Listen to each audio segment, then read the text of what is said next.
Hi Year 5, it's Mrs. Thomas. Welcome to the next instalment of our topic book, This Morning I Met a Whale. Now, from this moment in the book, it actually changes from speaking in the first person to speaking in the third person.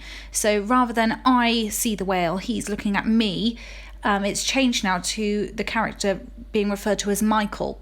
And you'll hear the difference as I read on through the book. So let's begin.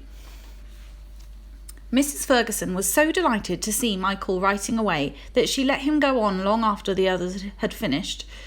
That's why she let him stay in all through break time too. She stayed in the classroom with him because she had some marking to do anyway.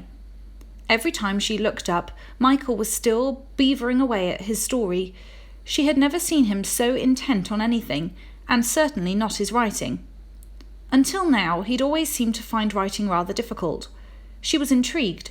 She was longing to ask him what he was writing about, but she didn't want to interrupt him. Michael finished just as the bell went, and everyone came rushing back into the classroom again, filling the place with noise. When they had settled down, Mrs. Ferguson thought she'd try something she hadn't tried before with this class. She asked if any of them would like to read their story out loud to the rest of the class. It was the last thing Michael wanted. They wouldn't believe him. They'd laugh at him. He knew they would. So he was very relieved when Eleanor, who always sat next to him, put up her hand. He was quite happy to sit there and listen to another of Eleanor's horsey stories. Eleanor was mad about horses. It was all she ever wrote about or talked about, all she ever painted too. Mrs. Ferguson said it was good but a bit short, and that perhaps it might be nice if she wrote about something else besides horses once in a while. Michael was looking out of the window, thinking of his whale deep down in the sea with his family all around him. So it caught him completely by surprise when she suddenly turned to him and said, "Well, Michael, why don't you read us yours? What's it about?" "A whale, miss," Michael replied. She was coming over to his table. She was picking up his book. "A whale? That sounds really interesting," she said. "Goodness gracious, you've written pages and pages, Michael. You've never written this much before, have you? Would you like to read it for us?" Michael shook his head, which didn't surprise Mrs. Ferguson at all. Michael was never one to volunteer himself for anything. "Your handwriting is a bit squiggly, but I think I can read it." She leafed through the pages. "Yes, I'm sure I can. Shall I read it out for you? You don't mind, do you, Michael?" Then she spoke to the whole class. "Would you like to hear Michael's whale story, children?" And they all did, so there was nothing Michael could do to stop her. He had to sit there and listen like everyone else. He wanted to put his hands over his ears. He didn't dare to look up. He didn't want to have to see all those mocking smiles.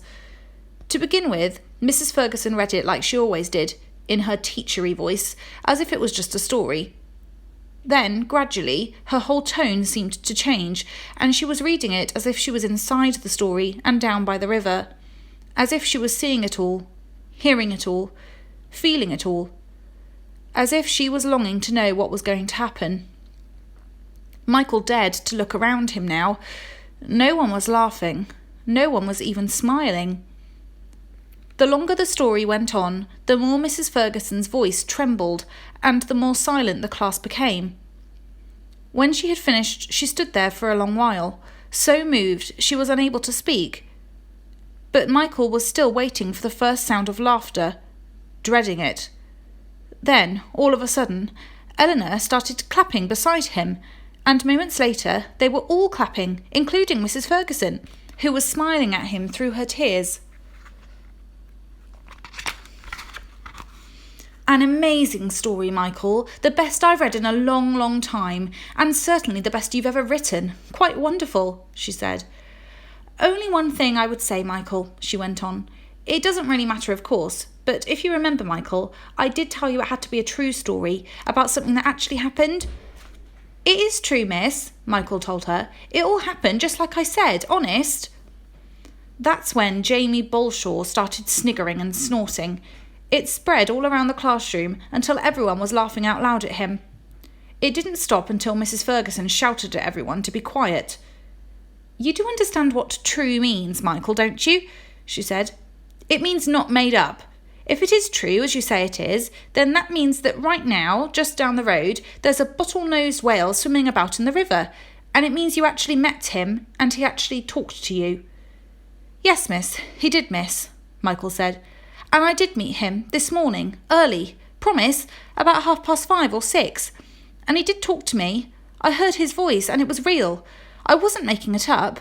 But he's not there anymore, miss, because he's gone back to the sea. Like I said, it's true, all of it. I promise you, miss. It was just like I wrote it. And when Jamie Balshaw started to ticker in again, Michael felt tears coming to his eyes. Try as he did, he couldn't hold them back, nor could he hold back the flood of words. He so wanted to make them believe him. It's true, miss, really true. When it was all over, I ran all the way back home. Mum was already having her breakfast. She told me I was late, that I'd better hurry up or I'd be late for school.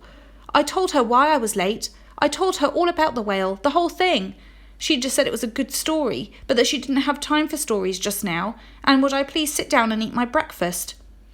I said it was all true, every word of it. I crossed my heart and hoped to die, but she didn't believe me, so I gave up in the end and just ate my breakfast like she said. And when I got to school, I didn't dare tell anyone, because I thought that if Mum didn't believe me, then no one else would. They'd just laugh at me or call me a liar. I thought it would be best to keep quiet about it, and that's what I would have done. But you said we had to all write about something that had happened to us. It could be funny or sad, exciting or frightening, whatever we wanted, you said, but it had to be true, really true. No fantasy, no science fiction, and none of your shock horror stories, Jamie Balshaw, none of that dripping blood stuff. I want you to write it down just as it happened, children, just as you remember it. That's what you told us. And I couldn't think of anything else to write about except my whale, so that's what I wrote about. It was the longest story and the most important story I've ever written. That's because I didn't want to leave anything out. I don't usually like writing stories. I'm no good at them. I can't get started, can't find a good ending. But this time it was like it was writing itself almost. All I had to do was let it flow onto the page, down from my head, along my arm, through my fingers. Sometimes, though, it was really hard to concentrate because I kept thinking about my whale, hoping and hoping he was out in the open sea by now, with his family again, safe again.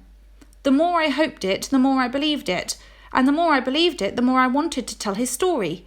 That's why I stayed in all through break time to get it finished. It was raining anyway, so I don't really mind. When he'd finished, there was a long silence. Yeah, Jamie sneered. That'll be quite enough of that, Jamie, Mrs. Ferguson snapped, clapping her hands for silence. She could see how upset Michael was becoming. All right, Michael, all right. We'll say no more about it for the moment. Now, children, I want you to illustrate the story you've just written, like the poem poster on the wall above the bookshelf, the tiger one over there. I read it to you last week, remember? Tiger, tiger, burning bright. I told you, didn't I? The poet illustrated it himself, and that's what I want you to do. Through blinding tears, Michael drew his bottle-nosed whale with the birds all around, the heron and the ducks and the cormorants and the snowy white egret watching from the buoy.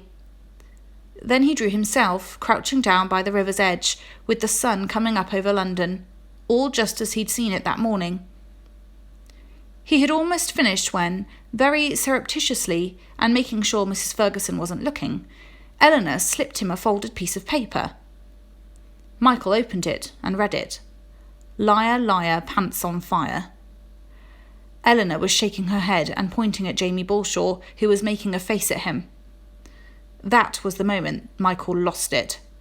He scrunched up the paper, got up, walked across the classroom and hurled it at Jamie's grinning face.